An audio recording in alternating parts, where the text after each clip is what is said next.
Hi, இன்னைக்கு Baakiyalakshmi kitchen விழாக்ல Andhra style pesarattu dosa பார்க்கலாம் வாங்க. 5 மணி நேரத்துக்கு முன்னாடியே நான் இந்த பச்சை பயிரையும் பச்சரிசியையும் ஊற வச்சுட்டேன். பச்சை பயிறு 2 டம்ளர் போட்டிருக்கேன். பச்சரிசி 1 டம்ளர் போட்டு ஊற வச்சு கழுவி எடுத்து வச்சிருக்கேன். இப்ப இதை அரைக்கலாம். இது கூட சேர்ந்து அரைக்கிறதுக்கு பொருள் எடுத்து வச்சிருக்கேன். 5 பச்சை மிளகா, பூண்டு 10 பல்லு, 1/2 ஸ்பூன் மிளகு, 1 ஸ்பூன் சீரகம், ஒரு விரல் அளவு சின்ன விரல் அளவு இஞ்சி எடுத்து கட் பண்ணி வச்சிருக்கேன். பொடியா கல்லுப்பு எடுத்து வச்சிருக்கேன். பெருங்காயமும் எடுத்து வச்சிருக்கேன். இதெல்லாம் சேர்த்து நம்ம அரைச்சுக்கலாம். இதுக்கு சைட் டிஷ் கார சட்னி எடுத்து வச்சிருக்கேன் பாருங்க. கார சட்னிக்கு புளி, காஞ்ச மிளகா, 15 சின்ன வெங்காயம், 10 பல்லு பூண்டு, இதுக்கும் ஒரு சின்ன பிஞ்ச் இஞ்சி எடுத்து வச்சிருக்கேன். தேவையான உப்பு எடுத்து வச்சிருக்கேன். ஒரு தக்காளியும் கட் பண்ணி எடுத்து வச்சிருக்கேன். இதுவும் நம்ம அரைச்சிட்டு தோசை சுட்டு கார சட்னி வச்சு சாப்பிடறத பார்க்கலாம் வாங்க. ஃபர்ஸ்ட் கார சட்னி அரைச்சுக்கலாம். நம்ம பாருங்க, புளிய இதுல சேர்த்துக்கிறேன். இது ஆல்ரெடி சொன்னா போல ஒரு 10 மிளகாய் போட்டிருக்கேன். இந்த வெங்காயமும் சேர்த்துறேன்.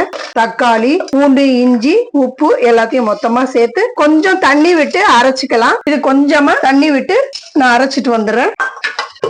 இப்ப கார சட்னி அரைச்சிட்டேன். தாளிச்சுக்கலாம் பாருங்க. இப்ப இதை தாளிச்சுக்கலாம். கேஸ் ஆன் பண்ணி நான் வானலியை வச்சுக்கிறேன். இது சூடாகட்டும். இந்த கார சட்னிக்கு நல்லெண்ணெய் ஊத்தி தாளிச்சா ரொம்ப நல்லது. ஒரு 50 நல்லெண்ணெய் விடுறேன். 1/2 ஸ்பூன் கடுகு, 1/2 ஸ்பூன் உளுத்தம்பருப்பு போடுறேன். கொஞ்சம் சீரகம் போட்டிருக்கேன். இந்த கார சட்னிய இதுல சேர்த்துக்கிறேன். இது கொஞ்சம் நல்லா வதக்கிக்கலாம். அந்த பச்சை வாசனை போடுற வரைக்கும் வதக்கி எடுத்து வச்சுக்கிட்டா தோசைக்கு நல்லா டேஸ்டா இருக்கும். இப்போ கார சட்னி ரெடி ஆயிடுச்சு. இதை எடுத்து இந்த பவுல்ல எடுத்து வச்சுக்கலாம். இந்த பவுல்ல நான் எடுத்து வச்சுக்கிறேன் சட்னிய. பச்சை பயிறு தோசைக்கு கார சட்னி ரெடி ஆயிடுச்சு. இப்ப பச்சை பயிறு தோசை அரைச்சு நம்ம தோசை ஊத்திக்கலாம். இப்ப பெசரட்டு தோசைக்கு இதெல்லாம் சேர்த்து மொத்தமா அரைச்சுக்கிட்டு வந்துடலாம். உப்பு இதுலயே சேர்த்துறேன். பாருங்க, அரைச்சிட்டேன். இது ஒரு பவுல்ல கொட்டி தோசை ஊத்திக்கலாம். உப்பு இதுல இருக்கு, பெருங்காயம் மட்டும் தான் கலக்கணும். இப்ப தோசை ஊத்திக்கலாம். நம்ம இப்போ இந்த பாத்திரத்துல எடுத்து ஊத்திக்கிட்டேன். இது உப்பு எல்லாம் கரெக்டா இருக்கு. இப்ப இந்த பெருங்காயத்தை கொஞ்சம் தண்ணி விட்டு கரைச்சி நம்ம ஊத்திக்கலாம். கொஞ்சமா தண்ணி விட்டுருக்கேன். இதை நல்லா இப்படி கரைச்சு இதுல சேர்த்துக்குவோம். தண்ணி விட்டு கரைச்சி இதுல சேர்த்துட்டேன் நானு. இப்ப தோசை ஊத்திக்கலாம். கேஸ் ஆன் பண்ணி ஒரு தவா வச்சுக்கிட்டேன். தோசை கல்ல சூடாயிடுச்சு. எண்ணெய் தடவி வச்சிருக்கேன். நல்லா இது எண்ணெய் தடவிக்குவோம். 1/4 கரண்டி ஊத்துறேன்.